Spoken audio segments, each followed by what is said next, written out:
Worlds Within Worlds is back, and we are here with our newest segment of Monsters and Aliens, where we judge concepts and designs for different aliens and monsters that exist throughout all media. Today's hot creature is mimics. Now, you all might remember the mimics from Edge of Tomorrow, a movie that came out in 2014. Now, we're going to talk about the mimics from the movie and not from the manga All You Need Is Kill. Maybe we'll go over that another day. When this movie came out, I lost my mind and fell in love with this movie due to the crazy fresh take on an alien outbreak. This will contain spoilers. Real quick, comment what monster or alien you want to see next.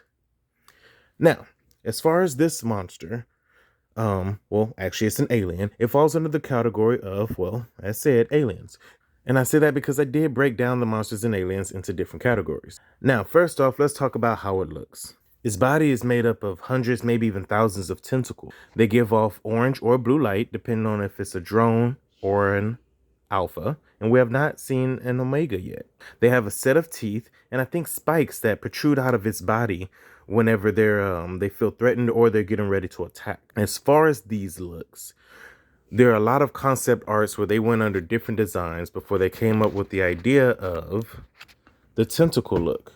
With no eyes, no nose, just a big mouth, the head being the only part of the body that is a consistent construct, if you will. Everything else looks like a huge hairball, honestly, a moving alive hairball, just a bunch of tentacles overlapping each other, intersecting in each other, a web of them. And it does resemble, as I've seen before, people say, a little bit of the aliens or the AI from the Matrix with the Sentinels. And I've also seen, I guess I could say I also see how it looks a lot like the symbiote from Spider-Man.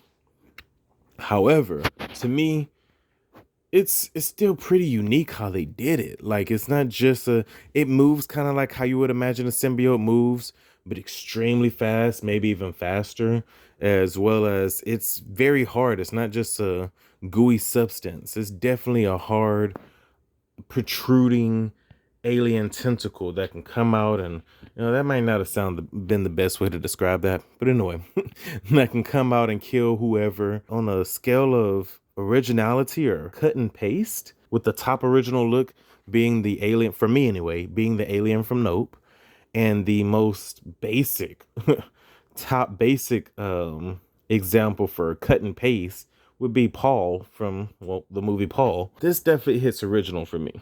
It's top notch original design for me, and to see some of the concept art and what they did when trying to create this design, it truly is inspiring. Like I mentioned before in a previous video, I've gone through so many different designs for the different monsters and races throughout my book, so it lets me know, like, I can keep at it all day long, and eventually I'm going to find the best thing for me. And I think that this design works perfect for the type of movie that they created. Next, I want to go over abilities.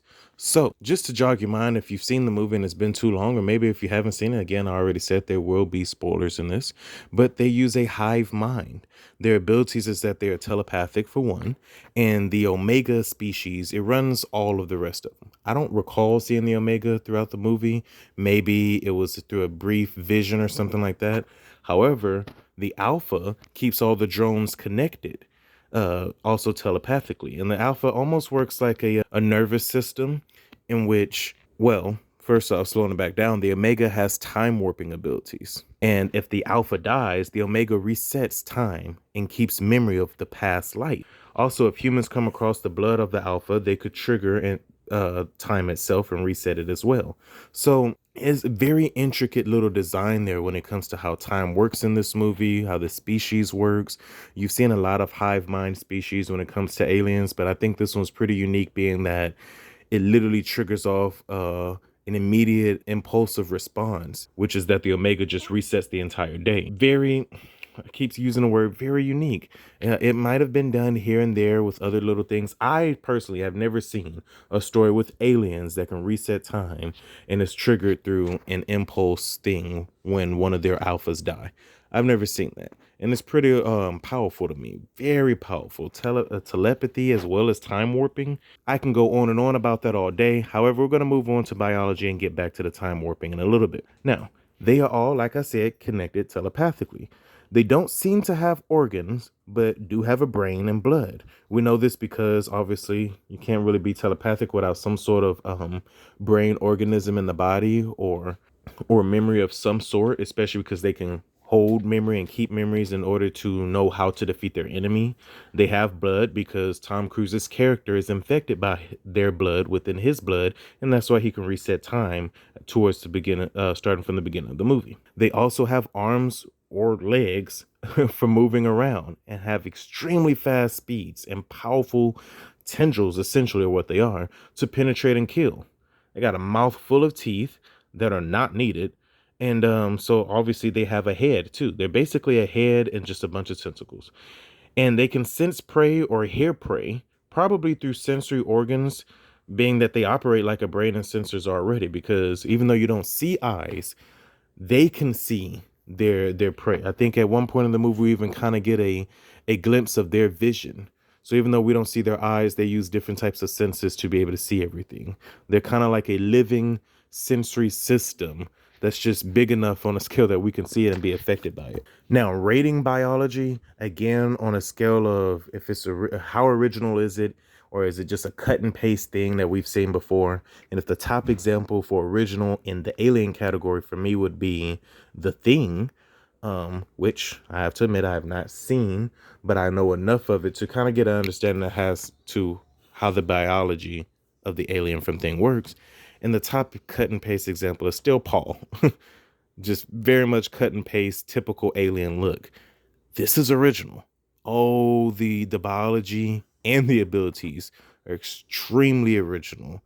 Out of this world, pun intended, original.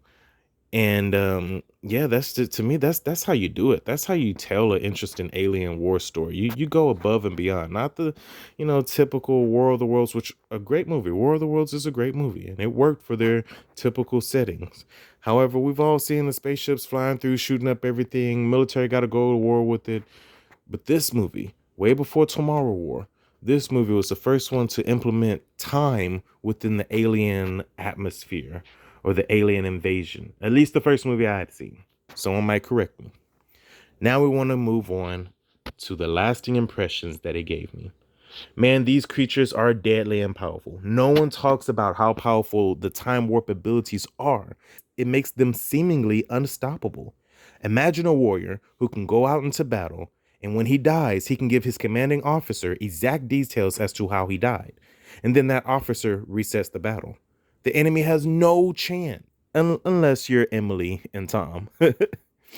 Well, anyway, that's our rating and that's our breakdown for this latest episode of Monsters vs. Alien, The Mimics. Don't forget to tell me what you want to see rated next. Thank you all for visiting the channel again. Be blessed, and I'll see you soon.